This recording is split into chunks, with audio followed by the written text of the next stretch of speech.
Good morning, good afternoon, good evening, wherever you are today. It is a pleasure to have you with us. We are organizing this dialogue session by the Agrarian South Network, which is a research organization which organizes uh, researchers and institutes across the South.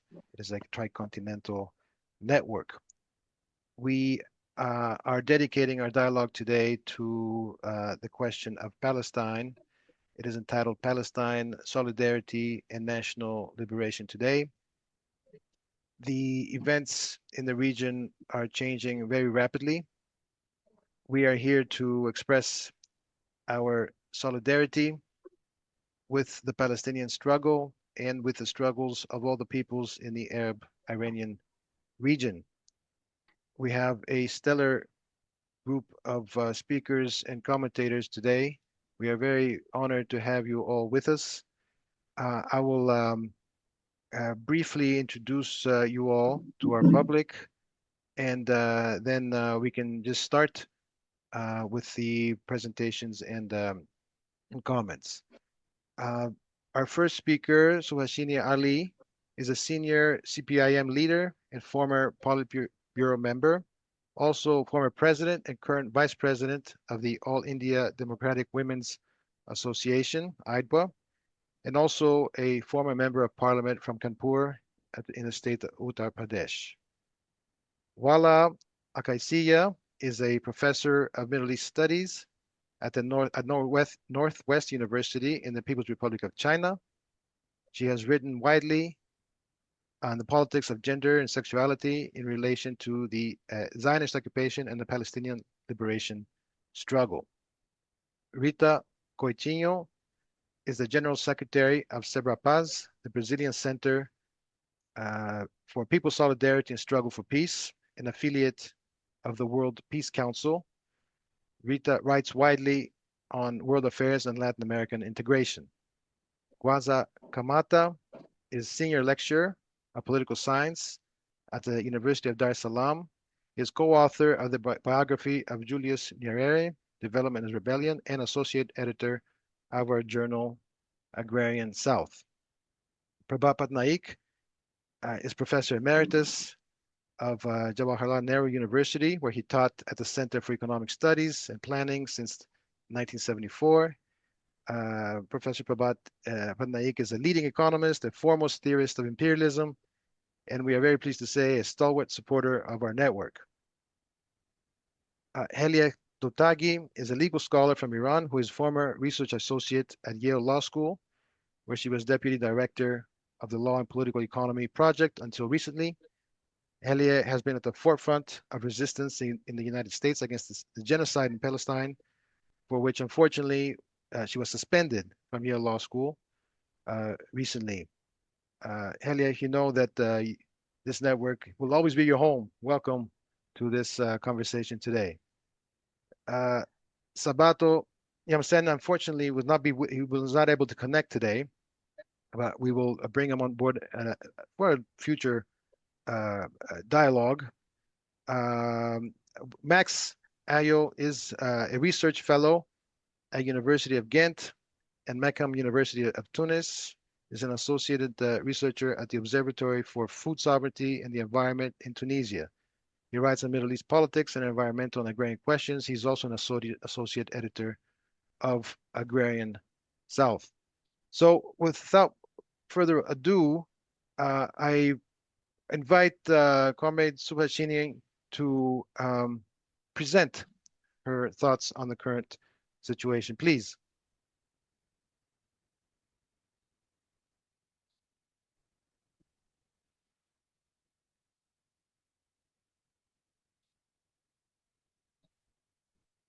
You are on mute.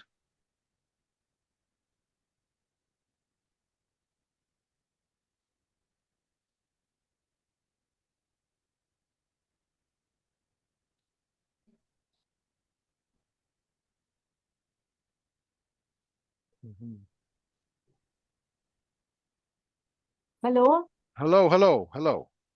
Yes, we can hear you. Am I audible now? Yes, yes, yes, yes. Please. Yeah. Well, it's a great.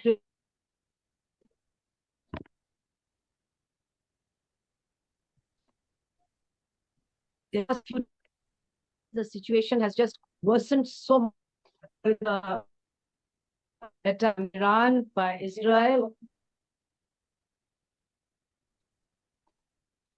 Yes, your line is breaking up. And, Maybe if you and can you take off your video? Your line is breaking up. what we are saying, what we are doing, sounds extremely inadequate. And the that we are Yes, seeing all over the world, governments that were previously very sympathetic to the Palestinian cause, like my own government in India. Unfortunately, we are seeing today that in our country also, people who are standing in solidarity with the Palestinians are in danger of being arrested, in danger of being sent to jail, and the kind of huge mobilizations that we used to have in the past are now more and more difficult. So in this situation, of course, what is being done, what is being attempted everywhere is amazing. But I think that really the way the world is hurtling towards war and the genocide of the Palestinians is now just being treated as a part of this larger, also something that we have to take note of. I would also like to say that a new situation this time around is the what we call in India communalization of the conflict. People are looking at the whole conflict on with the lens of religion. It is becoming it is being presented to people as an attack on Muslims, and with the kind of Islamophobia that is being indulged in many parts of the world, and in my own country, this somehow seems to make the plight of the Palestinians even worse. That now not only are they being deprived of the right to fight for their country and fight for their home, but they are being looked at as Muslims who maybe, deserve what is happening to them. And at the same time, the Islamic countries and the Islamic world seems to be completely indifferent to the plight of the Palestinians. In this situation, for me to try and make some very wise suggestions or try and unfortunately, the connection is not good. how do we make a difference? That is the big question for all of us. I know the problem, we know the duty, we recognize the genocide, but what do we do to make a difference? Is there some kind of global action very soon? We all participate in all of our countries. Is there something like that we can do? Because time is really running out. Thank you. Thank you, comrade. Thank you very much for your intervention. Thank you. Let's. I now invite Wala to speak. Please, the floor is yours. Okay. Thank you, Hello, Wala. everyone. Can you hear me? Yeah. Yes, yes. Okay. Hi, everyone, and thank you for having me. Very honored to be in the company of the amazing guests, especially Prabhat Patnaik, whom I had the pleasure to meet in person in Bangkok recently. So tonight I want to talk to you about something that extends far beyond the immediate tragedy that we continue to witness in Gaza. Note that only yesterday Zionist militias killed around 100 people, and this morning 23 people were killed in yet another flower massacre. So as the Zionists wage their war in Iran, massacres continue to happen day in, day out in Gaza. My intervention today is inspired by some ideas that will be published in a co-edited volume on Palestine and the Western Academy, coming out this year with Routledge, and whose books royalties will go to the Samir Project in Gaza. It's a very vital project that you should all support, whether you intend to buy the book or not. The title of my intervention is Palestine and the Global Battle for Ideas, and my aim in the next 15 minutes or so would be to show how the centrality of Palestine in the academic battleground continues to connects and derives from the historical material reality of fighting imperialism and Zionism that the Palestinian struggle for national liberation unfolds. In April of this year, the Union of Teachers and Employees at the Birzeit University in the occupied West Bank issued a powerful statement. They declared, quote, "We are all still Palestinians," end quote. This wasn't just solidarity rhetoric. They were pointing to something profound happening across university campuses worldwide, from the United States to Europe to Australia. As they put it, quote, "Universities are now battlefronts where the same forces silencing Palestinian voices are now targeting anyone who dares to speak out against genocide," end quote. Now, what we are seeing is not coincidental. The destruction of Palestinian universities in Gaza and the suppression of pro-Palestinian students in Western universities are part of the same processes. They represent what I call the globalization of Palestinian erasure, both physical and intellectual. To understand this, we need to go back to the work of Edward Said, the late Palestinian American scholar, who identified something he called the denial of the right to narrate to describe the systematic silencing of Palestinian voices and experiences. This denial isn't just about censorship, it's about something deeper.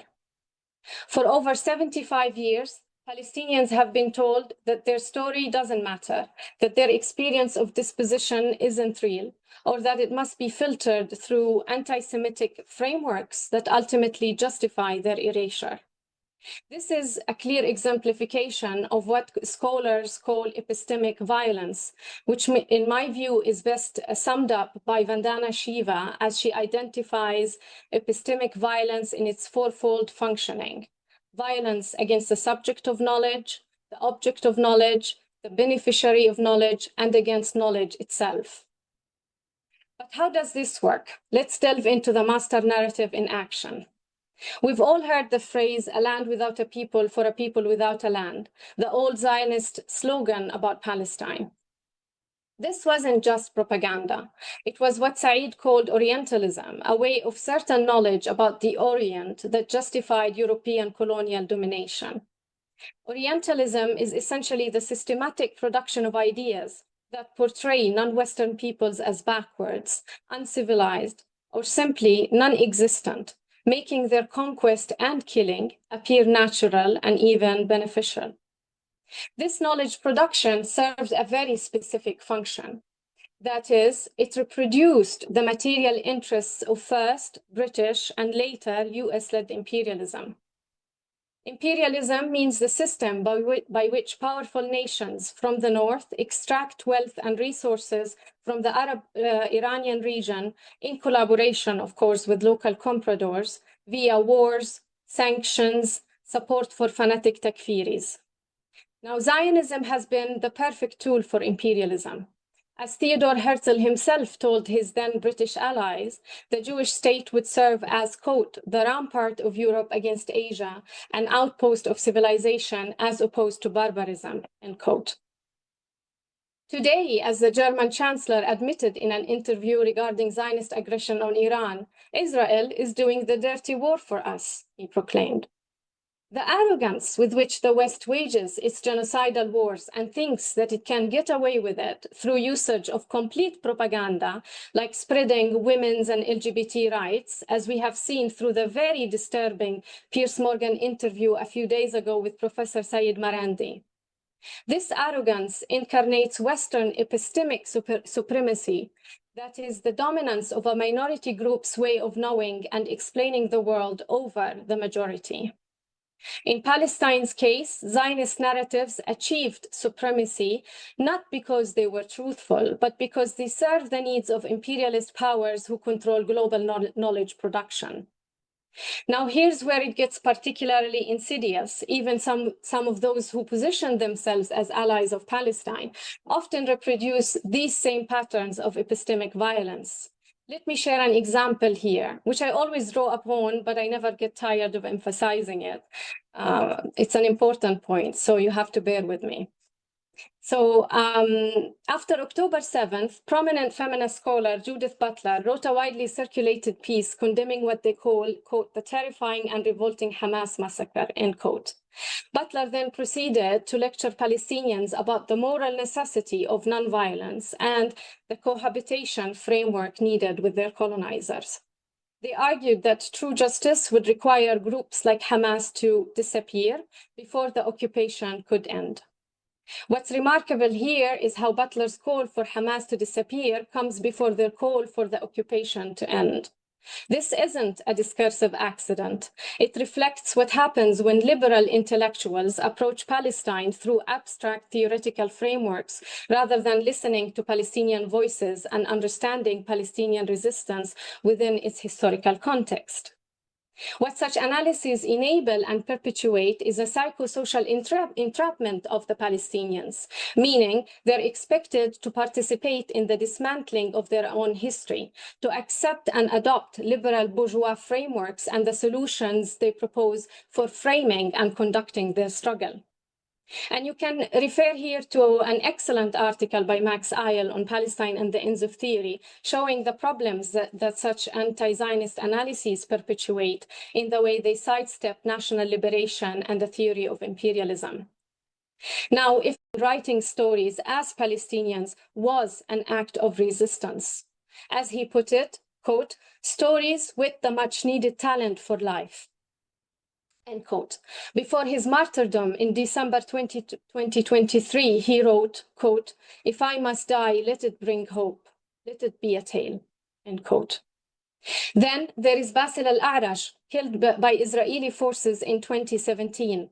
Al-A'raj understood that Palestinian liberation required what he called field engagement, the unity of theory and practice.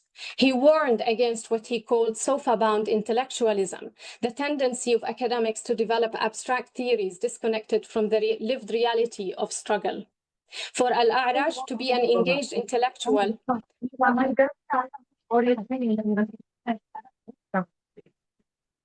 Sorry, let me see where the... Yes, shall I go on? please. Yes, please. For Al-A'raj to be an engaged intellectual meant rejecting the techniques and style of the imperialist system and instead rooting knowledge in the concrete struggle for liberation. Finally, there is Khalida Jarrar, the Palestinian legislator and feminist who has spent years in Israeli prisons. While incarcerated, Khalida organized educational programs for her fellow women prisoners. When prison authorities closed their classroom, they went on strike. When their pens were confiscated, they used crayons. When their blackboard was removed, they wrote on windows. As Khalida reflected, quote, our will proved mightier than their injustice, end quote.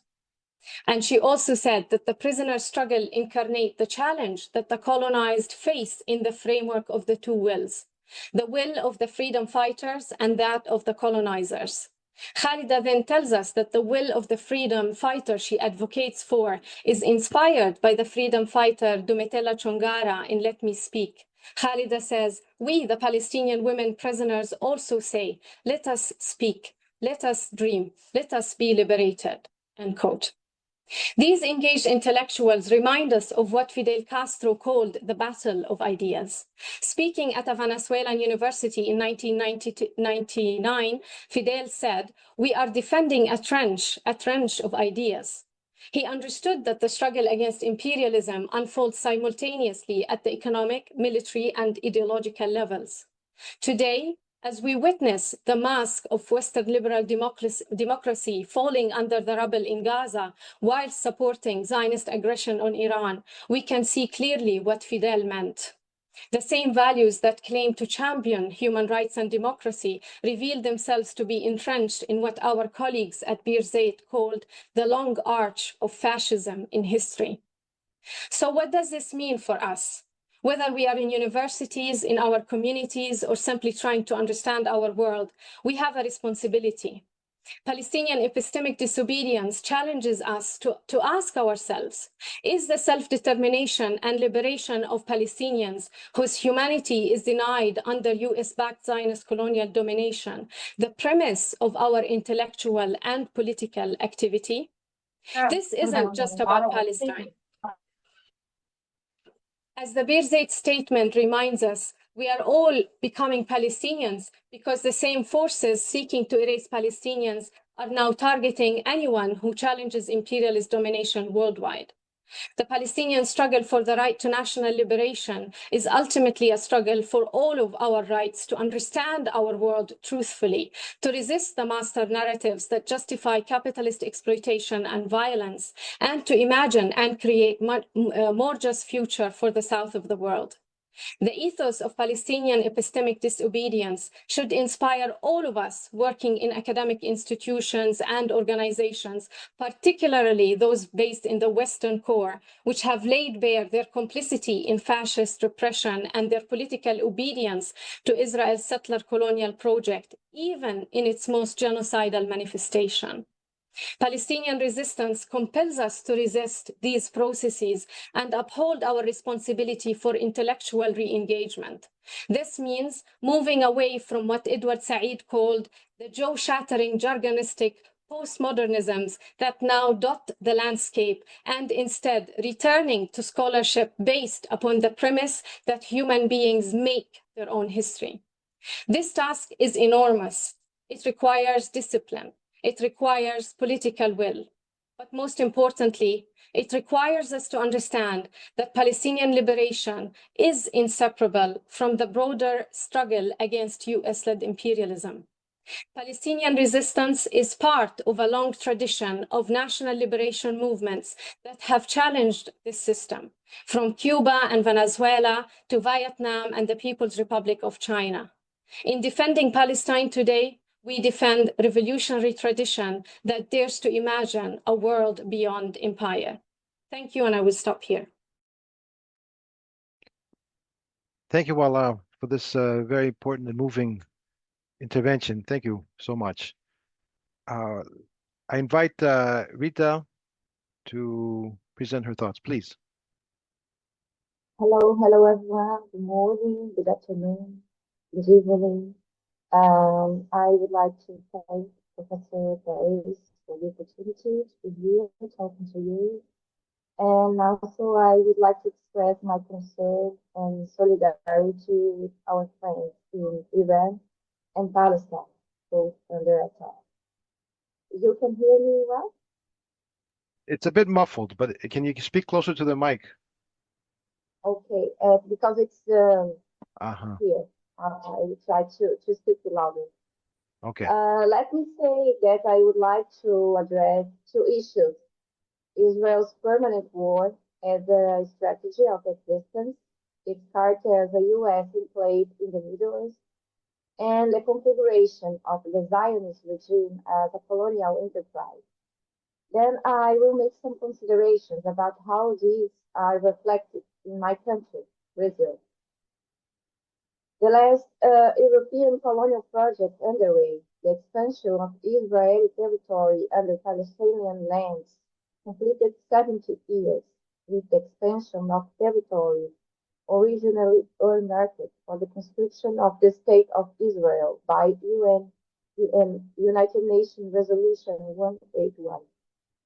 Over these 70 years, Israel has expanded its domains extensively by using established international institutions, and it expands its homeland, expelling families from their lands and homes. In addition, Israel illegally occupies territories in Syria, Jordan, and Lebanon. These concerns are considered illegal by the United Nations Security Council, which does not prevent Israel from continuing its expansion both through settler initiatives. The truth is that Israel is a Western enclave in minor region. Its welfare state is basically funded by the West. At the same time, its continued expansion, which is the very reason that it functions as a laboratory for the emerging logic of the West. A permanent war as a method of governance, as Timothy Bordachev from the Valdai Club recently pointed out in an article that we can find in the internet.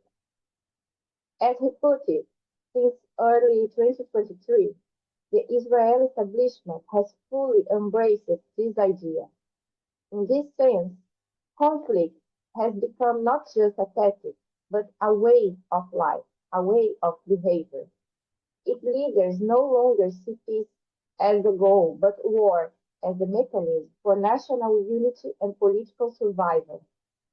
In this sense, Israel mirrors the broad Western embrace of conflict with Russia and China, proxy wars, chosen when real reform is out of the question. From the point of view of the external political interests of the USA and the European society, the existence of Israel is essential for the defense of its interests in the region. Considered by Israel as a second-class citizen, Palestinians live under a more restrictive regime than the apartheid in South Africa, subjected to entry controls and territorial control, prohibited from entering or returning, in a situation of food insecurity, dependent on humanitarian aid, and subject to all types of violence, including leaving their homes every day to remain silent until the next absent. There is no situation of colonial violence left for the Palestinians to resist, and they resist. Many of them are prisoners in Israel. Hundreds of them, men and women, are imprisoned in unsanitary conditions, accused of terrorism or collaboration with terror, mostly because they are forced to confront heavily armed soldiers with stones. The acts of resistance organized by Hamas and other Palestinian political groups has resulted in Israel's largest military attack on Gaza since the beginning of the ongoing colonial project. 19 months later, Gaza is deserted. There are no hospitals, no water, no food. Israel's plan is clear: to kill the inhabitants of Gaza by starvation, thirst, and disease. I would like to read a little piece of a newspaper report on the subject. The news says Israeli tanks opened fire on a crowd seeking humanitarian aid in the southern Gaza Strip, killing 59 people and wounding more than 200. This is the news. Furthermore, some hours later of this happening, Israel destroyed what remained of the last hostel in Gaza. Some hours later, Iran launched a missile that struck a hostel in Tel Aviv. Guess what action was funded by the media in my country? Only the destruction of the Israeli hospital. For the first time, I watched on Brazilian TV that destroying hospitals is a war crime. 19 months after Israel began the systematic destruction of all hospitals in Gaza. In my country, pro-Israel propaganda is relentless. We are facing court trials against journalists, lawsuits against professors. Mass media in Brazil serves the Zionist lobby and also many politicians and justice members. Colonial propaganda has great power in Brazilian mass media and also dominates the management centers of large universities and research centers. As if that were not enough, in my country, Israel achieved success through the dissemination of very specific religious ideas. The ideological domination of the United States over Brazil has many effects. One of them is the export of religious sects that are gradually replacing traditional Catholicism and African religions. In this matter, I'm referring to a certain sector of evangelical religion, which are affiliated with the religions of the United States. In this church, the argument is that Israel needs to win so that Jesus can return. While evangelicals call for the return of Jesus, Israel can kill as many people as they want in order to build the great Jewish temple in Jerusalem, where Jesus will return. According to this church, God gave the land to the Jews. They are therefore authorized to decimate the Palestinians. It seems like a joke, but more than 25% of the Brazilian population hangs out with people who express this idea. That is, under the absolute control of mass media communication methods, by the Zionist lobby and feared indifference, many sectors in Brazil ignore the ongoing genocide. But of course, they do not represent the entire Brazilian population. We are an heterogeneous people, including many Arab immigrants and many Palestinians living in large Brazilian cities. We have social movements, alternative media, and political parties that are sensitive to the Palestinian cause, and we pay attention to what they say. I am part of one of these movements, the Brazilian Center for Solidarity with the Peoples and Struggle for Peace. Together with other groups, we organize marches, camps, public classes, and many other activities, like this one here, to try to show people the truth about Gaza. It is slowly becoming harder to hide the horror, even in my country, where Israel's crimes are little known. Some critical consciences are emerging and voices are being raised. Even some mainstream journalists are now openly criticizing Israel. Some governments in Europe, until now completely indifferent to the suffering of Palestine, have begun to admit that Israel has crossed the line. Even within the United States, a country that proclaims to be free and where demonstrations against the genocide in Gaza are forbidden, there are many people questioning the USA unconditional approval of Israel, even within the party of the current president, Donald Trump, who was elected promising to end all the wars, but now are giving support to Israel and participate in the criminal attack on Iran.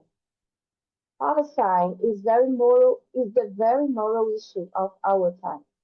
Today, with war crimes being finally daily, it seems impossible to hide what is happening. The feeling of revolt against genocide has begun to spread throughout the world.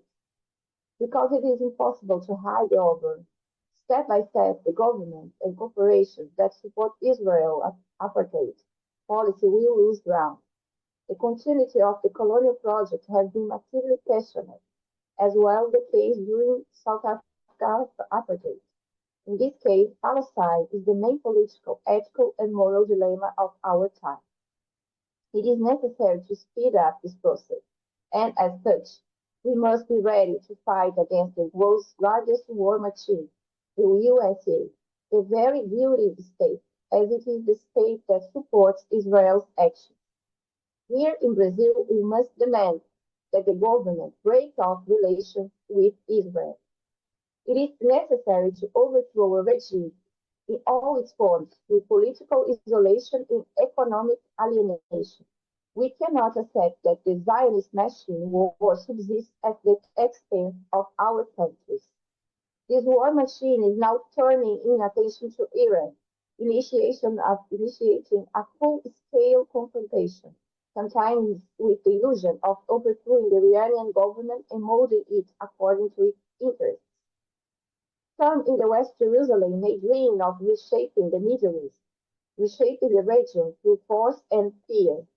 If successful, this could give Israel a few decades of security or breathing space, but such results are far from guaranteed. Crushing a neighbor does not eliminate the threat. It only brings distant enemies closer together.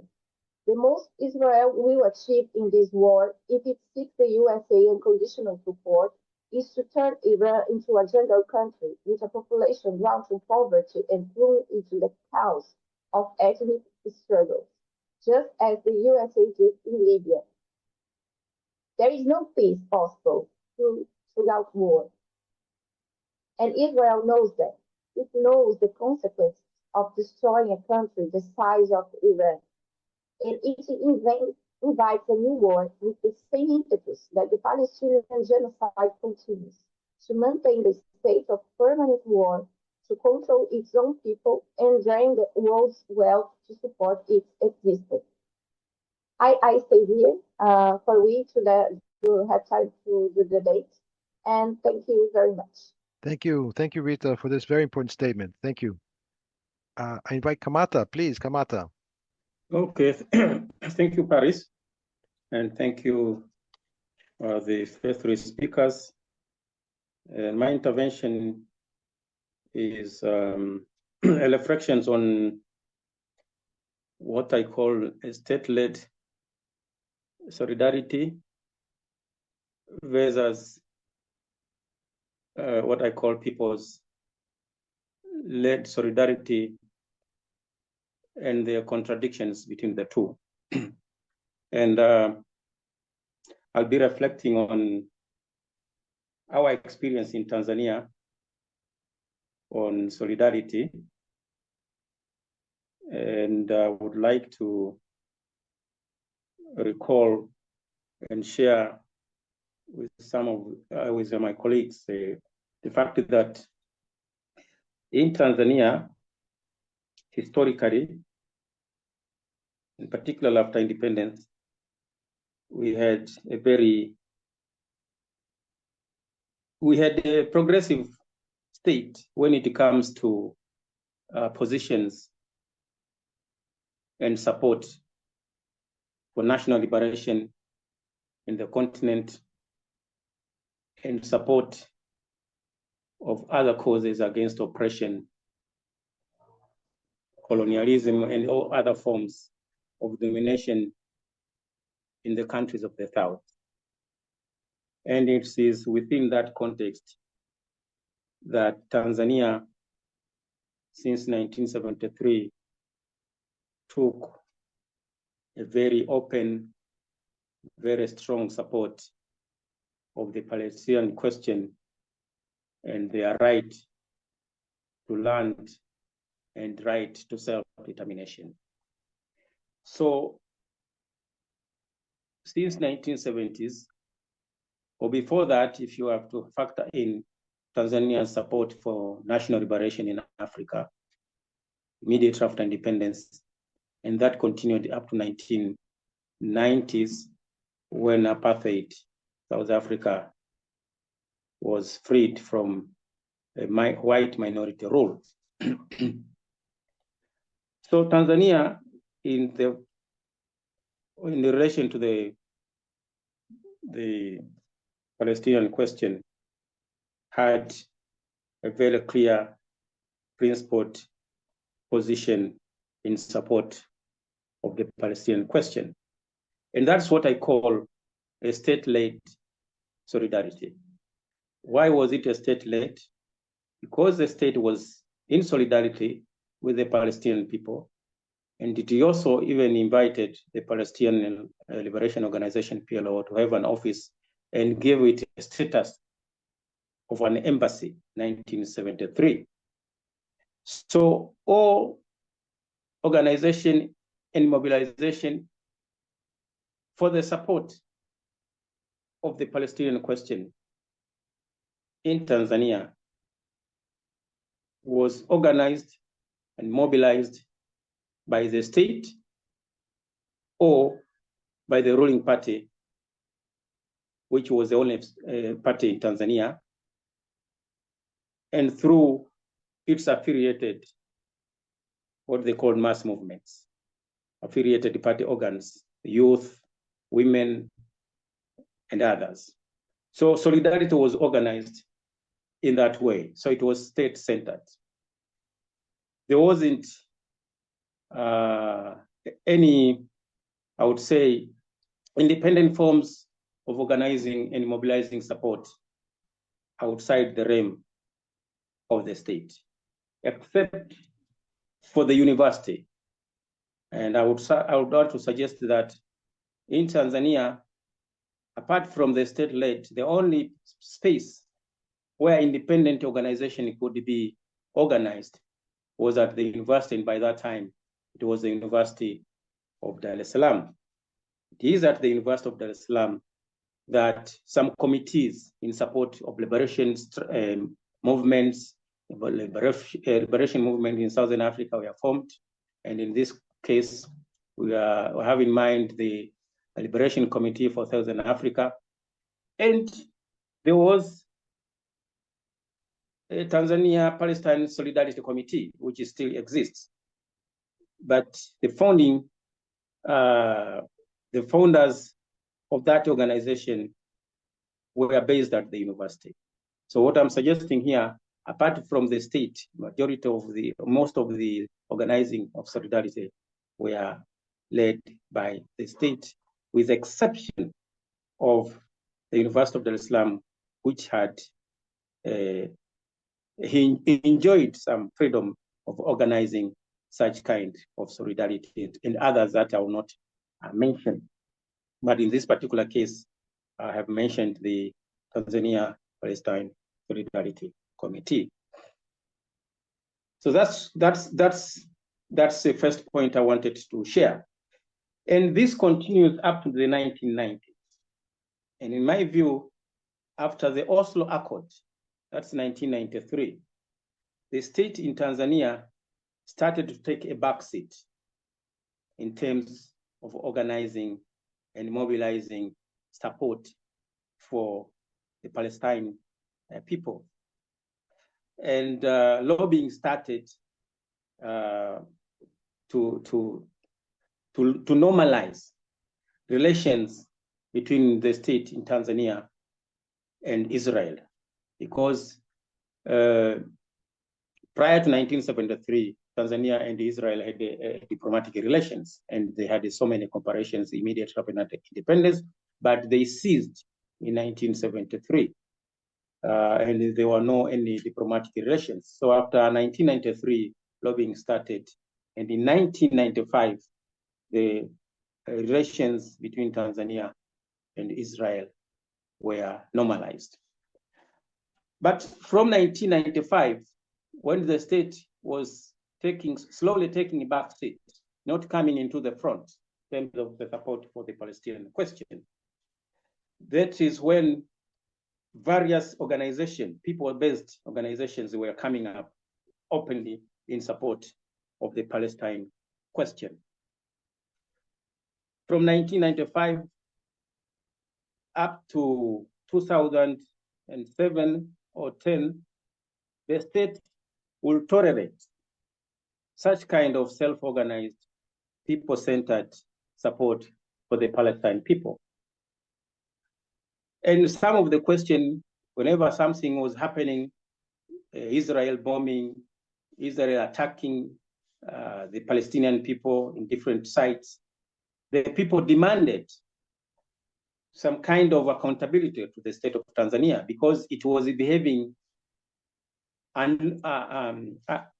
abnormally, because prior to that, the Tanzanian state, the Tanzanian government will come out and give a very strong statement. But since 1995, that was not happening. And this emerging people-centered pro-Palestinian groups will question the state. Why haven't you given a statement? What is the position of the state? And there are still elements, even in the government or in some of the organs of the state, for example, in the parliament, who would be asking the state, why are you silent on this? What is the position of the Tanzanian government on this? What is happening in Palestine?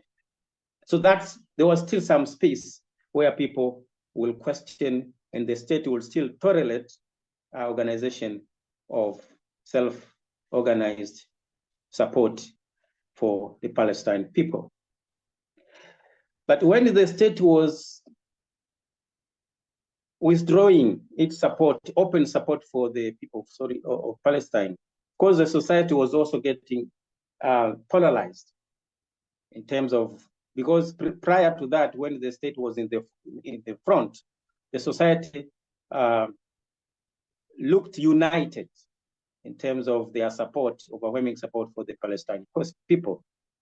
So in the towards the year 2000s, that unity was breaking up, and different perspectives were emerging, and different approaches on how to support, or whether to support or not to support, were also emerging toward the year 2000 to 2010.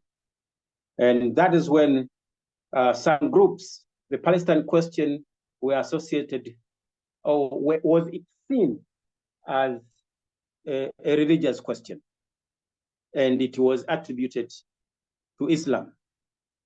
And some of the organizations which were trying to organize support for the Palestinian people, largely and more active, were increasingly becoming religious-based, like those who are pro-Palestine would be Muslims, and the rest will not organize, but will be very critical of what was happening, and will align sometimes with the state when it doesn't take a position, and question those who were questioning the state why it was not in a particular position on a particular incident that was happening in Palestine. So that is around 2008, 2010, and beginning 2015, where the state behavior toward the Palestinian question was becoming more of a retrogressive one, openly. Because in 2018, Tanzania and Israel fully normalized the relationships, and Tanzania opened its first embassy. It opened an embassy in Tel Aviv.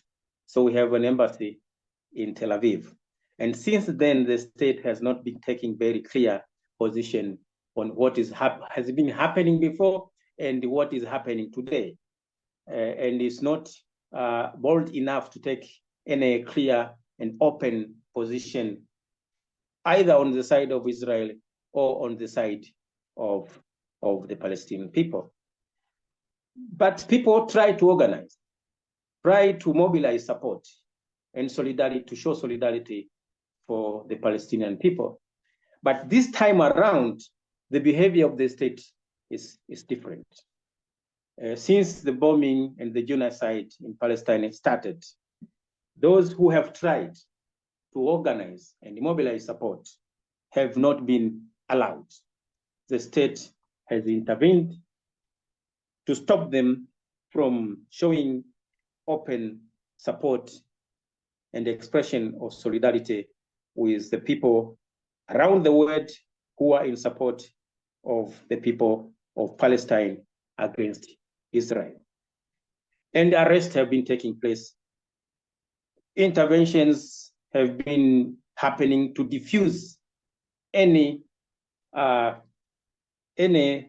initiative that is perceived by the government that it wants to organize the support in solidarity with the Palestine. So this makes me think that the state is, by its act against people-led solidarity, is basically a statement that the state in Tanzania, the government in Tanzania, is now more inclined in support of the Israelis government and less of the people of Palestine.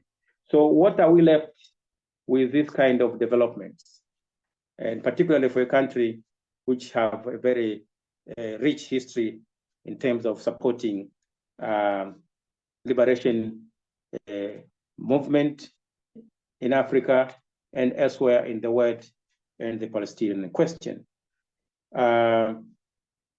What should be done in terms of organizing and enhancing the initiatives that are people-centered in organizing support and solidarity for liberation, generally speaking, and for the Palestine question. And one final point I would like to make is that despite the fact that the state has changed in its attitude and position on the Palestine question, and despite the fact that there is some polarization in society, but it is still a fact, remains a fact that the Tanzanian population is well educated politically in terms of how they perceive and follow closely events in the world. And with the exception of the Palestinian question where there are these divisions, but the always poor support for events happening elsewhere in terms of if they feel, because that's how they were educated since independence, that they have to clearly follow closely any feelings, any oppression of any people around the world, and demonstrate support in whatever way that they are capable of.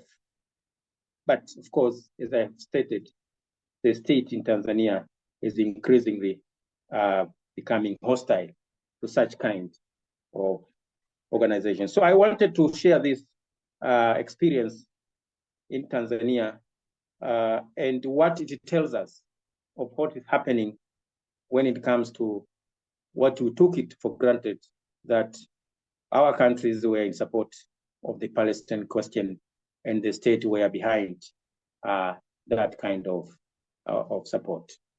Thank you very much. Thank you, Kamata. Thank you so much. Indeed, the experience which you share resonates very strongly around the world in so many other cases. We see the same story over and over again over time, where states either flip or take a back seat. I will pass the floor to Professor Prabhat Patnaik. Professor Patnaik, it's yours. Please. Thank you. Thank you very much. Thank you for having me as a part of this panel, where there are so many people, Walla, Subhashini, and so on, whom I know very well. I want to just spend some time removing what I believe are two basic misconceptions about Palestine.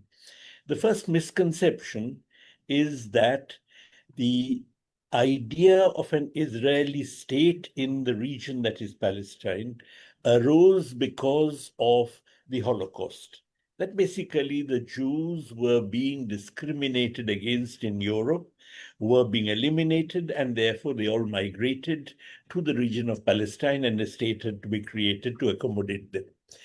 That is fundamentally wrong, because the idea of an Israeli state goes back a long way. It goes back to the Balfour Declaration of 1917, which actually occurred in November itself, which promised British imperialist support for an Israeli Zionist state. The Balfour Declaration was a letter written by Balfour, who was the British Foreign Secretary, to Lord Rothschild, who was the president of the World Zionist Association.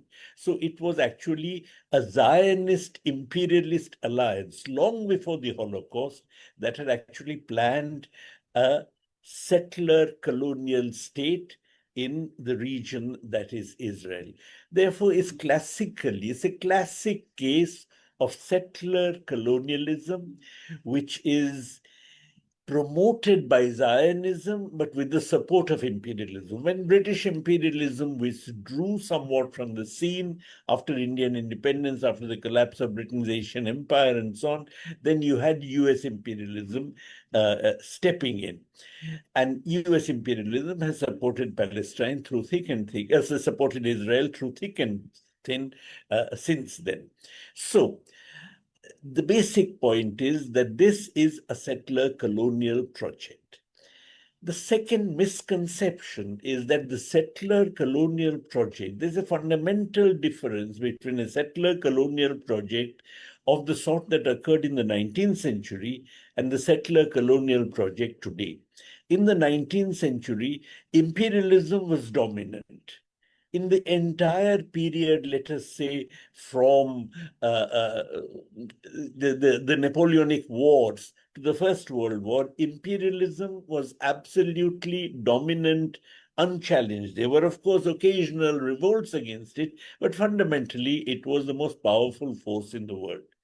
Therefore, when settler colonialism occurred in the United States, Canada, Australia, New Zealand, and all these places, firstly, they were all European settlers, so there was no contradiction between European countries on the settler colonial project. And secondly, the only resistance they met was local resistance. There were no powers outside of imperialist countries that could actually have taken on imperialism on this settler colonial project. Today, we are dealing with an imperialism that is actually being challenged throughout the world. Because it is being challenged throughout the world, it actually has a number of opponents. And as a result, the settler colonial project is not a limited one. It's not as if you can say that, okay, if only, if Gaza is cleared as the Israelis want it to be, then that would be an equilibrium. Not at all. There's no equilibrium. Because if Gaza is cleared, then Israel would see a threat arising somewhere else from Iran. If Iran is cleared, then the threat would arise somewhere else from Afghanistan. If that is cleared, then the threat would arise from somewhere else, China, and so on. So the settler colonial project today, which is interwoven with imperialism, is being challenged all over the world. Therefore, there is no question of it being limited, it's reaching an equilibrium at some point. There is none of that. As a result, the point that Waller was making of a liberal bourgeois epistemic position that, as it were, stands outside the issues and then looks at who's doing what, who's being more correct, who's being more moral, who's being less moral. Something which actually looks at it this way misses the point, is actually missing the point, because it is actually trying to step outside of these issues. And it's a very liberal bourgeois position. As a matter of fact, because there is no limit to settler colonialism, all of us are involved. Everybody is involved, because this imperialist Zionist aggressiveness would keep growing, keep expanding its scope, keep having more and more enemies. Look at what is happening in Iran. And what is more, when they say that Iran's nuclear, originally the argument was Iran's nuclear defense has to be destroyed. Now the argument is Iran's ability to launch missiles has to be destroyed, and so on. So that there's no limit to it, there's no end to it. It is, because it's a period of decline of imperialism, because it's a period of imperialism being challenged everywhere, there's no end to the settler colonial project backed by imperialism. Therefore, a liberal bourgeois epistemic position that actually weighs the moralities on either side is essentially a wrong and false position. We're already involved in it. When Jeffrey Sachs says that Netanyahu must be stopped before he kills all of us, it is not just a figure of speech. It is something which is very much on the agenda, because the limitless engagement of settler colonialism in settling all its opponents is something that would either bring the world to a complete domination by imperialism or to a world war. Therefore, it's very important that all of us recognize that Palestine is not on its own. Palestine is not a separate thing happening in West Asia.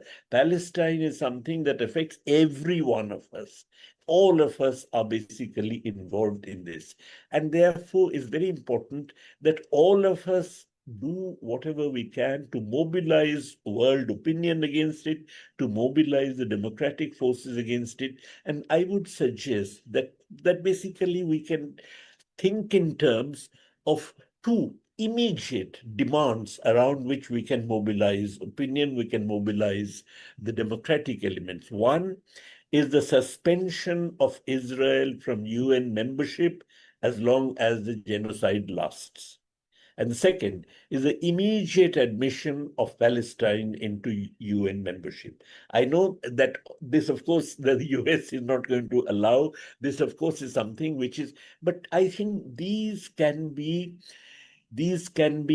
as it were, issues on which we can mobilize people, which we can project before the people in order to raise the level of consciousness about Palestine, and also to bring to their attention the fact that the case of Palestine is really a case of all of us. I think I'll stop there. Thank you.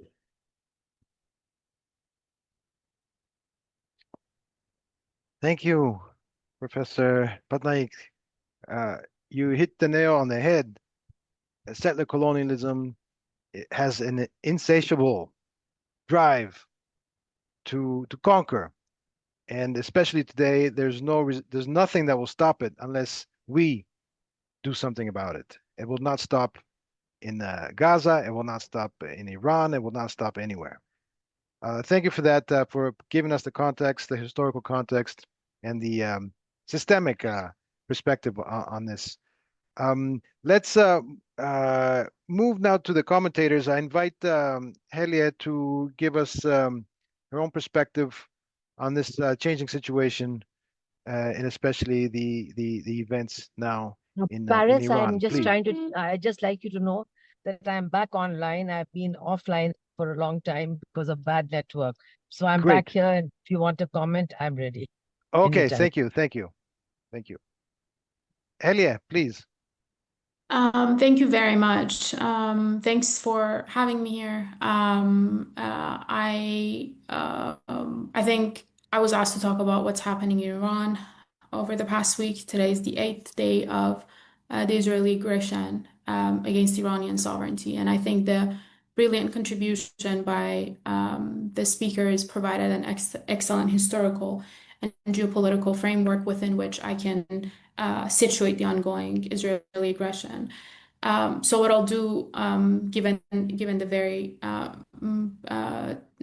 short time that I have, I'm just going to provide rather a assessment, a ground assessment of what has happened in the past week, and is very quickly developing.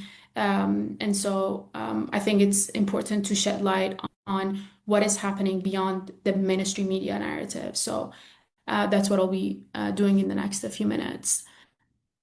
All right, so I think we all realize that we are at a historic inflection point, one that is rooted in October 7. It started in October 7, the anti-colonial operation that took place. And it has set in motion forces that are shaping the formation of the New World Order, and specifically in West Asia, for decades to come. And the Israeli regime appears, since last week, to be executing a three-phase operation.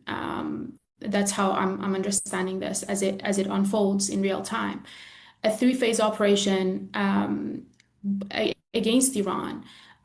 Yet, unlike its prior aggressions in Yemen, in Syria, in Lebanon, and of course the ongoing genocide in Palestine, this aggression is encountering a radically different material condition right now in Iran. So let's go through the phases as I think are structured and are happening.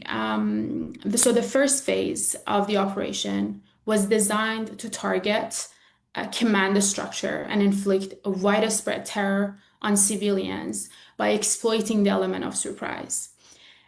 This phase was, for the most part, successful. And while Iran was at the negotiating table, a coordinated wave of strikes targeted Iranian civilians, residential areas, and military sites, as well as nuclear facilities in Natanz, which was under IAEA safeguards and inspections. The victims of the first day, this is last Friday, including senior military officials, civilian scientists, university professors, women and children, what Israel is very good at killing, were overwhelmingly located in residential neighborhoods. Many were martyred in their homes while sleeping in the middle of the night with their families. Including some of the military commanders, which not that international law really is playing any role here, but it is illegal under international law to target military officials when they are non-combatant, meaning that they're not in active zones of war and they're not participating in war. And so even the assassination of commanders was also illegal under international law. But that is neither here nor there. The victims of the first day's attack, as I mentioned, high-profile assassinations took place, key political and military figures, but there were also some that have failed. But the intent was clear, to paralyze Iran's command structure and instill mass fear through the targeting of civilians. So in the first few hours, Iran's air defense system were also compromised, limiting a state's ability to defend the airspace and the sovereignty. So as a result, it was over, I believe, 100 strategic sites that were hit, as well as residential and civilian objects. And this happened within the first 6 to 12 hours. And as well, of course, 5 high-ranking Iranian commanders and military figures were also martyred. The objective was not only tactical militarily, though, it was psychological too, and that was to induce fragmentation and loss of control. It was planned with precision and executed while negotiating with the US, were still ongoing. And we witnessed that while the JCPOA was designed to both monitor and limit Iran enrichment program and centrifuges developments over the past decade, the attack aimed to destroy, and it did destroy, at least to some degree, what remained of Iran's nuclear facilities in Natanz. So just because the termination day of JCPOA was just approaching in October, in 4 months.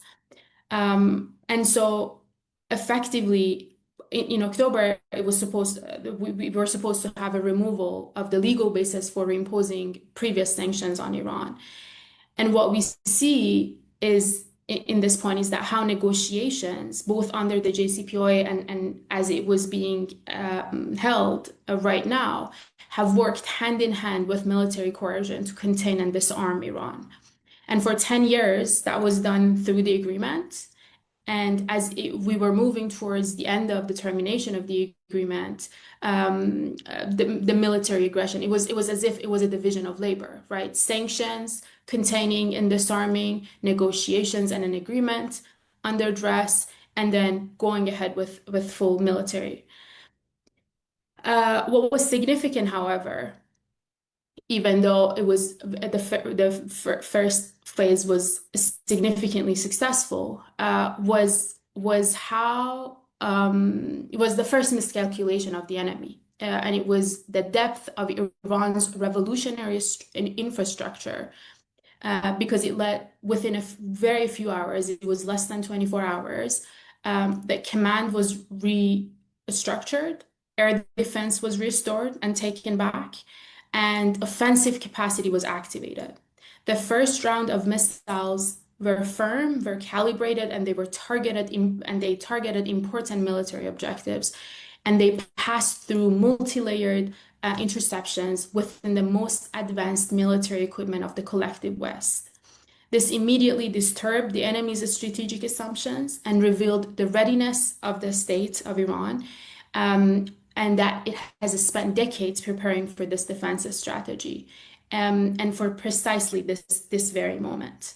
And this happened in the background of comprehensive sanctions regime, of covert operation of sabotage, of regime change, of color revolution, of manufacturing consent for revolt, and all that, all of which was targeted to disarm and de-develop Iran and its capacity to develop an indigenous and homegrown defense mechanism, right?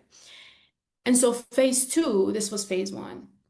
And phase 2, and I think this was the biggest miscalculation of the enemy so far, and that was the manufactured unrest that they were relying on.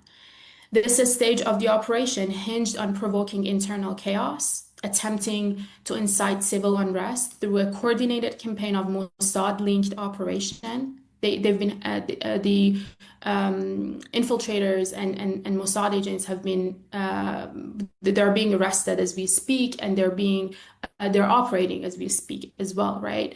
So through coordination of those and psychological warfare and propaganda, intelligence assessments in CIA and in Mossad assumed that the shock of military escalation, combined with the cumulative pain of the years during sanctions and economic hardship, the low electoral participation. We had the lowest electoral participation in Iran in the last election. It was less than 50% voting. And the memory of previous attempts of color revolution, we saw an imperialist agenda like woman, life, freedom, and how it was able to create unrest. It was the imperialist forces were able to hijack the legitimate grievances that were happening and completely hijack what turned out to be an imperialist color revolution agenda. And so looking at those, they thought that they would have created, by pushing this shock of attack, they would create a solid base for revolt.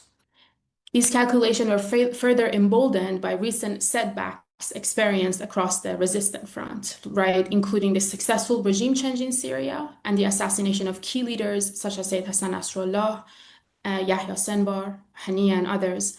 Israeli and US intelligence concluded that by activating domestic infiltrators, Mossad operatives, as well as utilization of the entire political capital of the Iranian regime changers, both within the monarchist, Pahlavi, within the MEK, and so on and so forth. And as they're doing to this day, they would call on people to come to the street to take over and conduct the regime change, right? Or at least collapse the state.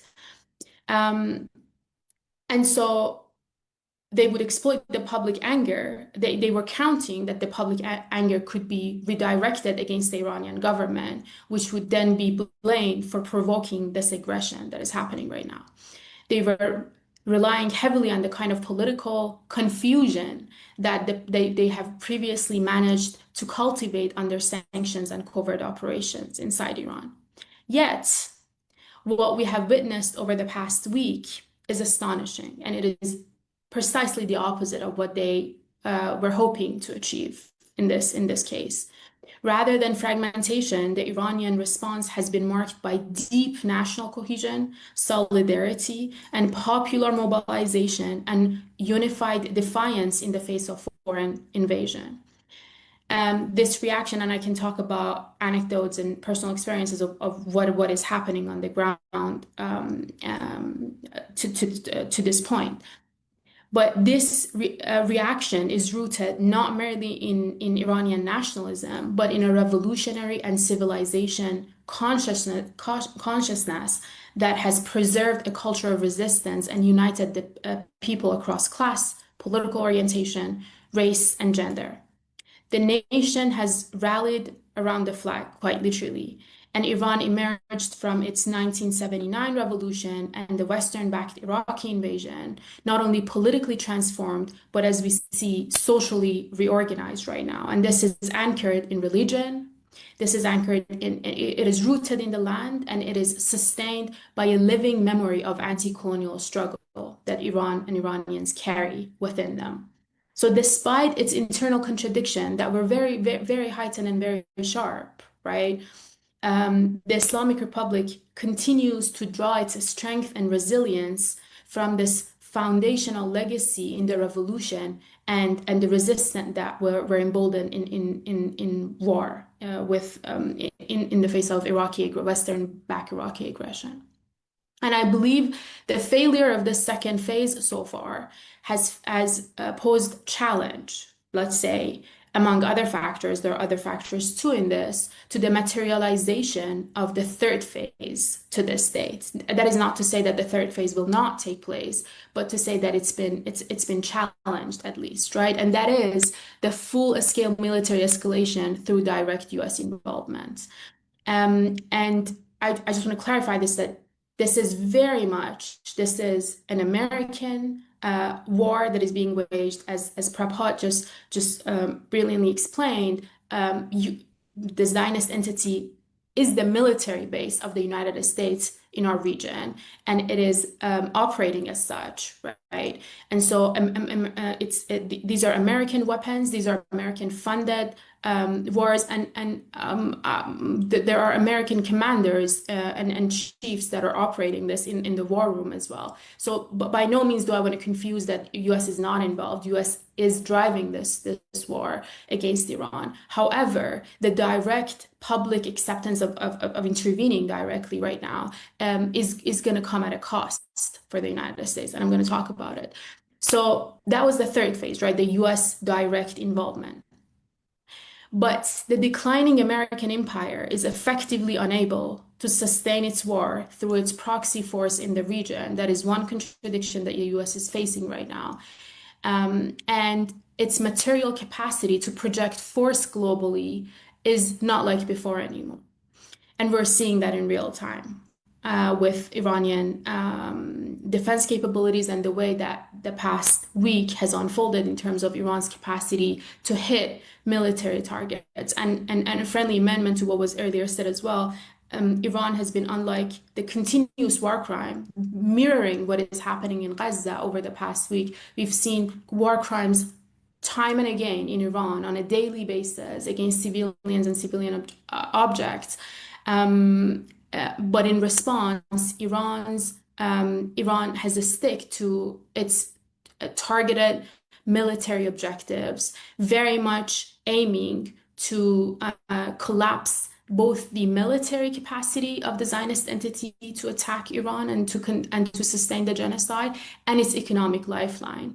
And so there has been very minimal civilian casualty, and the attack that the Zionist propaganda is circulating right now in terms of Iran hitting a hospital is what I said, Zionist propaganda, because Iran hit a very significant military target, and that was the Command and Intelligence Center that was nearby, that was very near to the hospital, and hospital was not targeted directly. And we can talk about how this is very much how there's a Zionist tactic in terms of projecting. Every projection is a confession in terms of what Zionist entity has been accusing Hamas of doing. But and so the current signs suggest that the U.S. is considering a direct strikes on Iran, and I think that from what we're reading, Iran's Fordo nuclear capacity, which is Iran's main nuclear facility right now, would be potentially the main target in U.S. direct involvement, and that is because U.S. has bunker busters and /nukes that it can use to target the Fordo facility, which is very deep under the ground. Israel is incapable of reaching them. And so that would be the main, or it is being discussed as the main target for the U.S. as it would potentially intervene.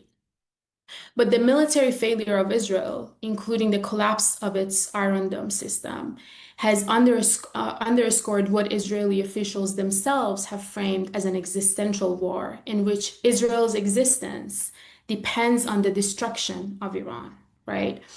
And the U.S. is acutely aware of any direct involvement, of the fact that any direct involvement would also place its regional bases and troops under Iran's target.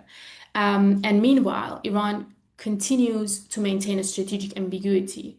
We don't know Iran's naval capacities. Iran hasn't even engaged them just yet. They're undisclosed. We don't know. Iran hasn't used its oil-based deterrence strategies in the Strait of Hormuz and Bab el-Mandab. Those have yet to be activated, and we don't know the air force capacity of Iran beyond its missiles program, right? So there are a lot of things that remain largely unknown in terms of Iran's capacity to defend itself and to defend the resistance against the ongoing genocide in Gaza. But what is most dangerous right now is the unpredictability of a collapsing empire, because that breeds recklessness, right? And actors that have been conducting a genocide are in possession of a nuclear weapon. And that is right now the most dangerous formula in modern history that we're dealing right now. So I'll stop here, and there are some points I wanna draw on in terms of China and in terms of Russia, which maybe we can do in the discussion. Thank you, Hele. Thank you so much for this contribution. It throws new light on this evolving situation. These the stages in the way they have evolved for many of us have been difficult to read. But I think you really helped us see through these daily events. Let me just call on Max now, who will wrap up. Max, please, and then we'll have a conversation. Please, Max.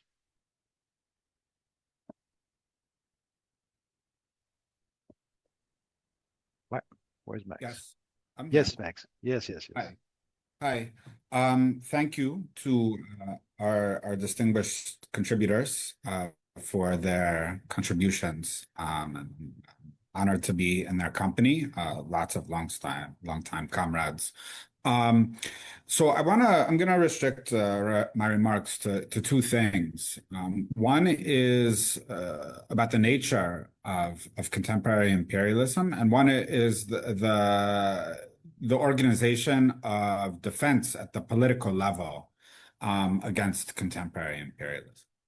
So the first thing to keep in mind is what Gaza is showing us, what Iran is showing us, what Syria showed us, what Yemen showed us, is that, and this is also drawing on a lot of work from the network itself regarding the existence of unprecedented labor reservoirs on a world scale, is that imperialism is actually proceeding through a worldwide collapse in state capacity and social reproduction.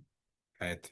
I mean, so in this sense, people talk about Gaza as a laboratory for weapons, but actually it's a forecast for the future, right? I mean, if imperialism is able to reimpose these colonial protocols of administration of what are called surplus populations, if it's able to reimpose the standard of applying colonial genocide, as it's doing in Gaza, and in many ways as it did, was doing the wars in Central Africa, but also tried to do in Yemen and succeeded in many ways in doing in Syria. If it's able to engineer state collapse, it's going to proceed upon in a world scale. And this is very much related to the fact that the surplus populations are far bigger on a world scale than the imperialism has any use for anymore in terms of suppression of the wage. It's now using burning up these surplus populations, in fact, to instill defeat and instill social disorganization and ideological disorganization and hopelessness on a world scale. Now, on two levels, I think, or three levels, this brings up what is important about our contemporary moment in terms of the organization of resistance to imperialism, which is going on in Palestine, which is going on amongst the Lebanese Hezbollah, which has gone on in Yemen, which behind it all is Iran, and behind that all is China, right? First of all, it is the fact that, that we should be always lifting up the fact that there is an ongoing anti-colonial guerrilla movement that is very active in Gaza, which is actually ripping up mechanized infantry, is taking out armored personnel carriers. This is happening every day in the most strategically disadvantaged territory on the face of the earth. right, which is the Gaza Strip. This is happening every day, and you can follow reports about it. And this is an ongoing guerrilla insurgency that Israel and the US are trying to destroy by means of starvation, using very advanced techniques of population control and decimation, right? This is the first thing. The second thing that is very important to keep in mind is that what this highlights is that the struggle in many ways at the present moment is over the existence of the state itself, right? The struggle for Palestinians to achieve a state through national liberation. This is at the core of the struggle itself, right? The loss of the Syrians of their state was part and parcel of the imperialist offensive themselves.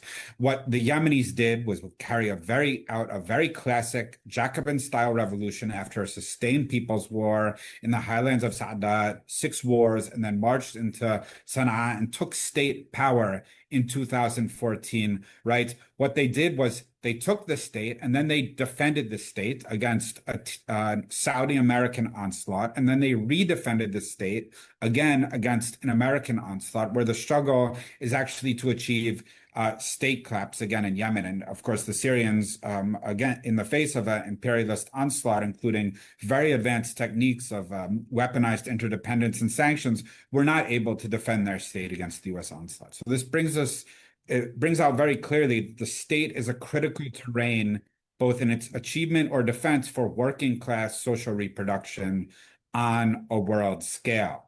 So this brings us to, I think, a third point, is that there's a resurgence and an ongoing chatter which emanates from the imperial metropoles, which says that the national question has exhausted itself.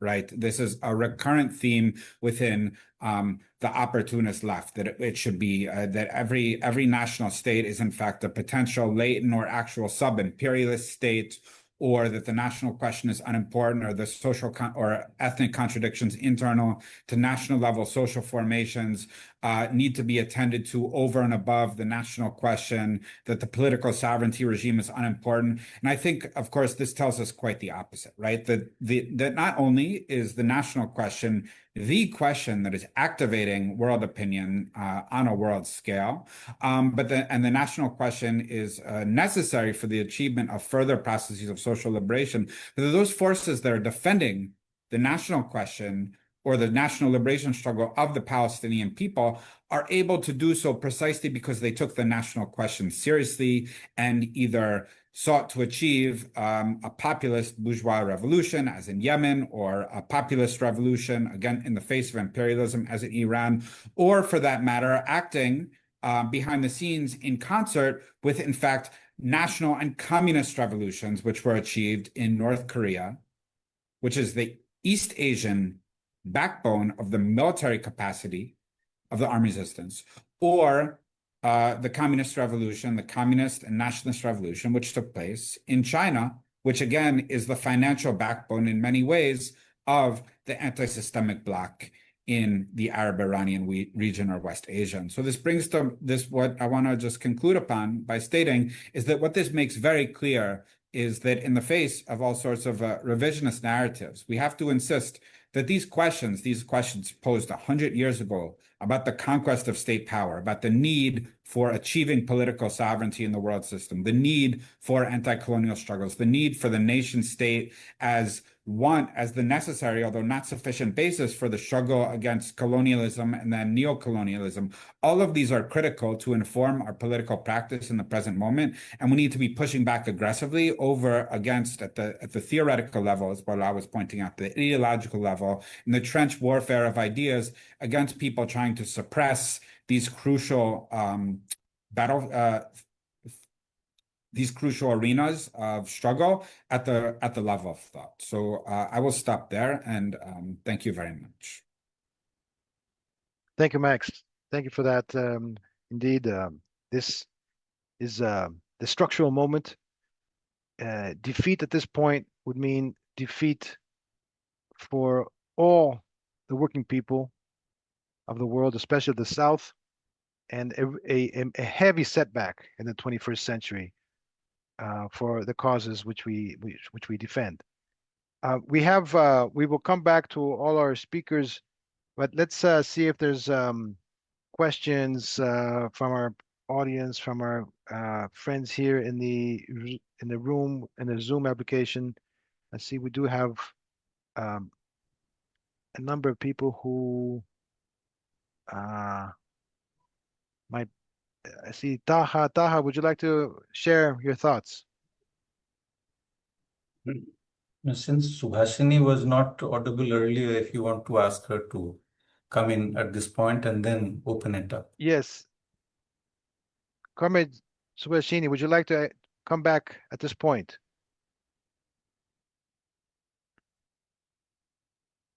You're on mute. All right. Yes. It was really wonderful to hear the lady from Iran. A lot of very, very important information that she shared with us. And I think that that's a very crucial aspect of what is happening today is the fact of Iran's resistance, which is creating a very new situation. But what I actually wanted to say was that the genocide in Palestine, what Israel is doing, and the American complete support of everything that is going on has, I think, in one way also cleared a lot of cobwebs. I think the real nature and the real face of imperialism has been exposed before the people of the world. It is impossible to ignore what its real nature is. The fact that it does not believe in any kind of morality, that it does not stand with any kind of legality when the chips are down for itself. I think these are very important lessons that people all over the world are learning. And I think especially it's very important for the people of the United States to learn these lessons. They must recognize their country and their government for what it really is. It's not the home of the free and land of the brave. It is not the custodian of democracy all over the world. It is an imperialist power that stops at nothing to get where it wants to go. And I think that this knowledge is extremely important. I hope that this knowledge is being gained and shared widely, because resistance to imperialism, while obviously the South, the the earlier colonized world, the poorer countries, while all of them are certainly experiencing these things, but unless there is resistance to imperialism within the imperialist countries themselves, this battle is going to be very, very difficult to win. So I hope that what has been talked about today is shared widely, and that people are going to learn from what they're looking at. You see, it's been very easy to demonize everybody else. Iraq was demonized, Soviet Union was demonized, China was demonized, the Palestinians have been demonized, Hamas, Hezbollah, Iran have been demonized. All of these countries have been demonized very successfully, which has certainly weakened the anti-imperialist movement because of a lot of confusion in people's minds. But today, that confusion should be removed completely, and US imperialism must be recognized for what it is, and its lackeys in the West and in other parts of the world should also be recognized for what they are. It is only then that their own people will also rise up against them. As you said, the battle in Palestine is our battle. It's a battle for all of us. It's a battle for humanity. And now Iran coming in this way, I think in some way, maybe I'm wrong, has also strengthened the fight against imperialism, against the combined strength of Israel and the United States. But more has to be added to this. How that happens is something I was hoping we would talk more about, but maybe we are not the people only to be deciding these things. But this is the crucial point. The fight against imperialism, and everybody who is democratic, who is progressive, who is humanitarian should realize that the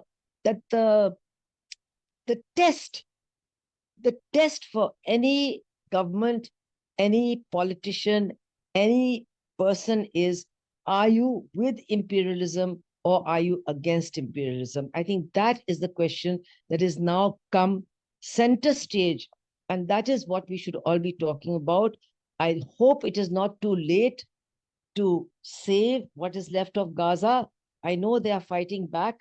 The comrade who spoke just before me, he also spoke about the guerrilla warfare that is going on relentlessly within Gaza. And now the Iranian capacity to actually do much more than what they were expected to do. These are things that are hopeful, but we need to do much more. We cannot just be putting the responsibility to fight on others.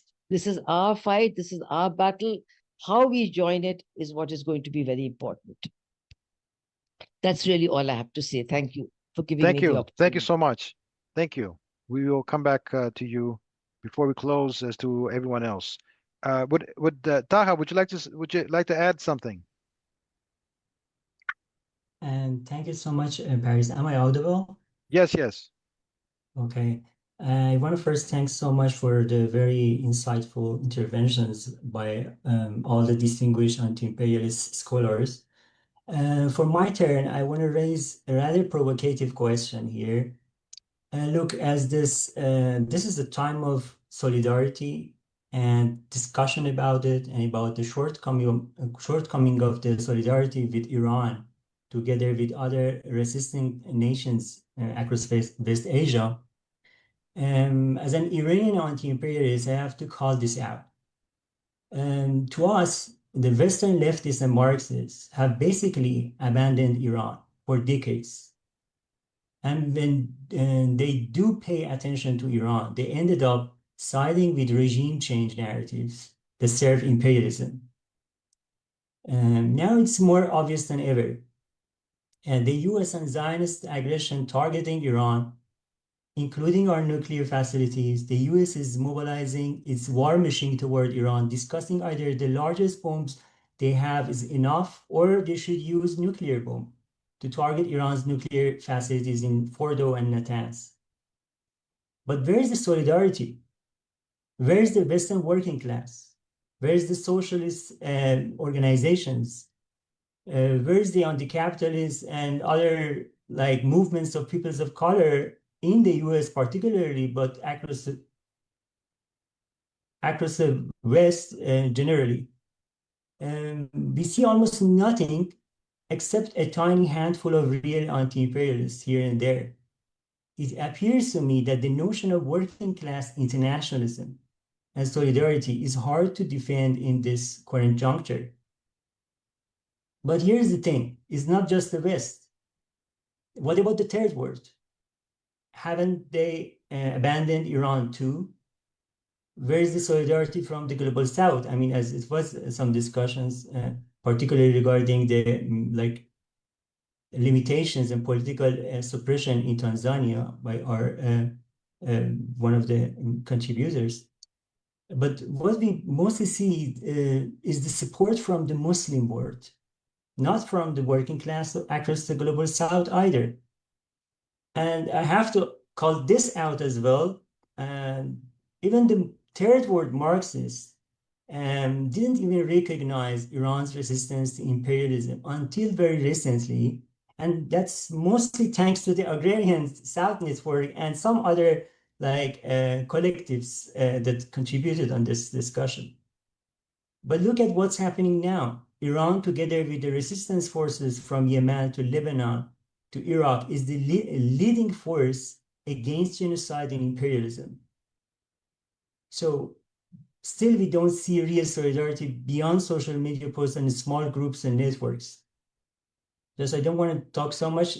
To conclude, I just formulate my question as what are the theoretical and political blind spots that explain this this failure of the working class and the political organizations defending the working class and anti-capitalist discourse. Thanks so much. Thank you, Taha. Thank you so much for this. We also have one more hand up by Kareem in Lebanon. Please, Kareem. Hi. First of all, thank you all for wonderful contributions in these hard times. Yeah, I just wanted to follow up on Professor Patnaik's suggestion, for the advancement of certain projects within the UN. I think the one thing that seems linked to this is that that the UN, if it ever is to return to some kind of usefulness, then it needs to be reformed. So if it is about, kicking out, for now at least, the Israelis or Israel, and recognizing a state of Palestine, that in the same breath, I think calling for a reform and the kind of doing away with the veto rights should be on the same agenda. I think without that, the other things don't make sense. So the question, suggestion. Yeah, and then I think I wanna address our Iranian comrades again, or the others. If it's possible for them to describe a little bit more the backing at this specific moment of China or Russia, if in fact it's there. I mean, I've seen a couple of things, as in Russian scientists being in Bushehr, being kind of the human shields, it seems, and being used like this, at least verbally, by Putin. I understand that there's a new rail line that connects China to Iran fairly directly over land, which has been opened, 2 or 3 weeks ago, a month ago, or had its first train running a month ago. But still, more detail on this would be interesting, and specifically also following up on the suggestions regarding the UN Security Council, because it seems the ones that should be pushing for something like that or leading this would be China and Russia, because I think that's the only thing. I mean, yeah, not the only thing, but so yeah, some background more on that I really would appreciate. And yeah, all solidarity to you. That's that. Cheers. Thank you, Kareem. Thank you for that. Just to let you know that we had a glitch in the recording came off, but we're trying to get it back on. We are approaching the 2-hour target of our session. We've had at least these 2 questions by Taha and Kareem.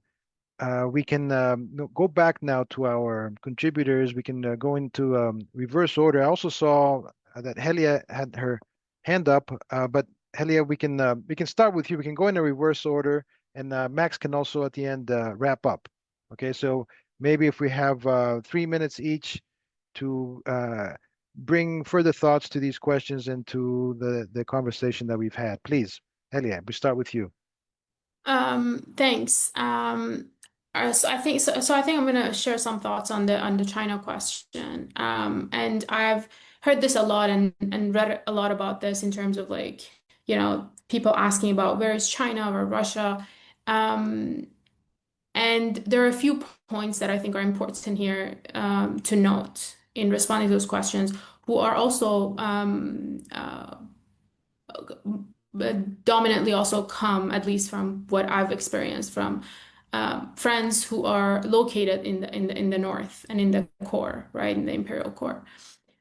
So a few points here. So number one, at the level of official discourse, we have both China and Russia who have publicly affirmed Iran's right to self-defense, categorically condemned Israel's strike as an act of aggression, and in violation of all the UN prohibition, UN Security Council, UN Charter prohibition, and so on and so forth. So their positions, while they've been, like, at a political discourse, they've been very firm and they've been very clear about the illegality of this aggression.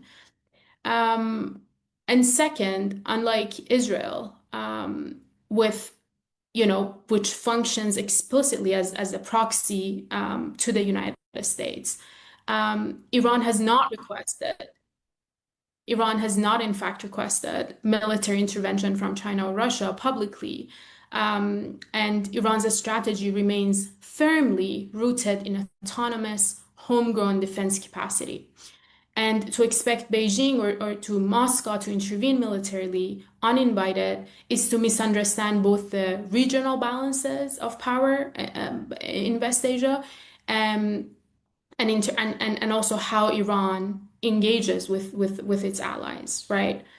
Third, even if there is material support, which I think there is, but even if there is, intelligence sharing or weapon transfer will not be broadcasted publicly. We won't necessarily know about it right now.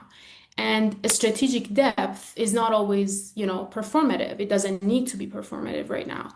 What we do know, however, is that China, and this is a very important point, I think, has been in defiance of Western sanctions, purchasing roughly 70% of Iranian oil, right? And that alone, in my opinion, represents a significant contribution to supporting Iran's, directly or indirectly, supporting Iran's domestic defense and technological advancement. Critically, if I want to add on this, these questions also, as I said at the beginning, comes from observers whose own governments are supplying the bombs, funding the occupations, and underwriting the death machine and the war machine, right? Instead of confronting the role of their own regimes in perpetuating genocide, in inflicting acts of aggression, and the direct scrutiny that it requires, they rather direct their questions at the global South states. Why isn't China or Russia doing more, right? This externalization of responsibility reflects a deeper imperial logic, one that looks outward for savior and inward and not inward for sovereignty and self-determination and taking back the agency of the societies. And at the heart of this confusion, I just want to emphasize, China is not going to liberate Palestine, just like Russia will not liberate or defend Iran. It is Palestine that will liberate Palestine, and it is Iran that will defend Iran. And it is not to confuse the important East Bloc strategic cooperation, right? The multipolarity with the deeply imperial and proxy mindset that the West explicitly has, that turns outward towards a savior, right? And so, can we conclude there now, Helia? Absolutely. So at the heart of this, that's it. I think I made my point. Thank you. Thank you. Professor Patnaik, would you like to come in again? Your final thoughts. No, I just wanted to make one point, namely that, if you look at the recent UN General Assembly voting on immediate ceasefire in Gaza, then you find that all the countries that voted against it were actually countries like the United States, like Argentina, or like Hungary and Israel and so on, are basically fascist or semi-fascist countries. Likewise, also a large number of abstentions, India was one of them, was by fascist to semi-fascist countries. So that in some sense, the struggle against imperialism and the struggle against fascism and the struggle for economic independence in this period of crisis of neoliberalism are all really mixed together. That when we look at the struggle against imperialism, that is actually mixed with the struggle against fascism. And imperialism is using fascism as a way of establishing its hegemony and is using the crisis as a way of establishing again its hegemony vis-a-vis all the indebted countries and so on and so forth. So we have just to be aware of this interconnection. That's all. Thank you. Thank you, Professor. Thank you. Kamata, please. Oh, thank you, Paris. Yes. One or 2 points. And I phrased it, it's in the form of some question. And the first question, I think some presenters have talked about how do we mobilize the anti-imperialist force globally, regionally, and at the national level. And I have a feeling that for some time, Israel and the US have been very active. And I think the case of Iran is immediate case in point, supporting groups which one they play a role of diverting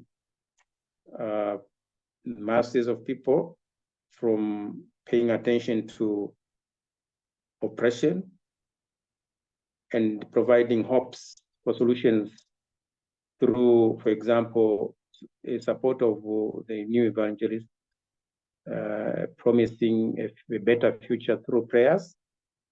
And I would think that they have also, particularly in my country, this is one of the groups which will carry the Israel flag and rally behind it. And I don't think that is happening by accident. There have been some scheme of promoting them and supporting them in different ways to divide society and to divert society from paying attention to anti-imperialist struggle. And now the question is, how do we do that? How do we revive the anti-imperialist? I think someone mentioned this. How do we revive the anti-imperialist force? How do we organize it in our contemporary situation and the complexities? Thank you. Thank you, Kamata. Thank you. Rita, please. Okay, thank you. I would like just to reinforce some of the arguments that our comrades highlighted. I really enjoy listening to you, and you pointed out very well. For me, Palestinian struggle is a struggle for national liberation, as some of you has told before. And the same applies to ongoing Iranian revolution, the building of socialism in China and Vietnam. In this sense, we are united, Latin Americans, Africans, and the entire global South. And national liberation continues to be the great challenge for our time in the face of the imperialist oppression. This struggle has been intensified, and the state of war promoted by Israel and the US imperialism in NATO is the way the West intends to face the growth of our resistance. So I guess we will face many problems in the future, in the present, in the future, but it's part of the resistance, it's part of the struggle of peoples. And I guess the imperialists knows that the peoples are trying to liberate themselves, and that's why the imperialism is so aggressive in our days. That's it. We must stand together and face imperialism. That's the only way to liberate ourselves. Thank you, Rita. Comrade Subhashini, back to you. You're on mute. You're on mute. I think Yes. that very important points were made, and a very important question was asked by one comrade. What is the working class of different countries doing? Why is it not standing in solidarity? And I think that's a very, very relevant question. And that brings us to what Comrade Prabhat Patnaik said. He said that you have to see the linkages between these authoritarian regimes, fascist regimes, semi-fascist regimes, and the imperialist bloc. They are interconnected with each other. They're propping each other up. And it is for us to try and bring this reality home to the masses of working people who are suffering as a result of this interconnection, of this, standing together of our regimes with the imperialist bloc. And it's only when that connection comes home to masses of people, masses of working people, that their own diminishing standard of living, their own poverty is directly linked to imperialism and the way imperialism is supporting their authoritarian regimes, it is only then that the kind of solidarity and the kind of fight back that we're all talking about will be possible. So there's a lot to be done.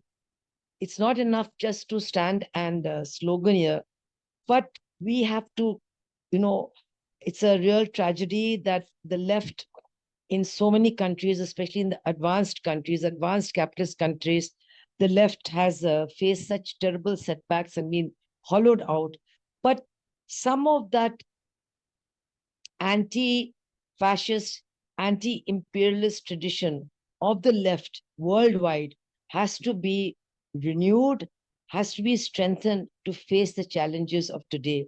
And people now talking about China and Russia in a very different way than they were talking about these two countries a month ago, I think is an indication of how already people's views are changing, people's understanding of what is really happening in the world is changing, and that needs to be taken forward. Thank you, Comrade. Max, it's back to you. Please wrap up. I think these have all been very important interventions to which I have little to add other to very firmly agree, particularly with interventions from the Iranian comrades. The global left and the northern left has much to do in terms of actually accepting that the Iranians have a right to self-determination, including a right to determine what the nature of their government looks like without engaging in delegitimization of the government and the social compact as a condition for defending the abstract right of self-determination of the Iranian people. And there is a burden of internationalism that is being severely neglected, in the sense that there is a tendency to impose internationalist burdens on other states without actually accepting any internationalist burden for people in the imperial core. This is a crisis of ideology, but also a manifestation of self-interest, and that sacrifice are expected from others, but not expected from people whose pension funds are invested in the imperialist project. And I think, again, there's much work to do on this front. Thank you, Max. Thank you. Thank you all. We have reached the end of our 2-hour session. It has been a very fruitful event, a very fruitful dialogue. I think there's much to be gained from this. We will circulate the video on our YouTube channel, and we will continue to remain engaged as a network with these questions. Please note that we do have outlets for your work. We have the research bulletin, which just days before this renewed assault on Iran, we published a paper by Taha, who's here, Helie, who's here, and Sarah Larijani, precisely on Iran, the dilemmas that Iran has been facing. Please consult that. That's the ASN Research Bulletin. And we also have our journal. Please consider sending your work so that we can maintain this debate in these various forms, written and oral. So stay well, and let's stay in touch. Thank you so much for your contributions. Thank you very much. Thank you very much for this. And a special greetings to the people of Iran through Helie, who was brilliant. Thank you. Thank you very much, comrades. Thank you. Thank you. Thank you. Thank you all. Thank you. Thank you.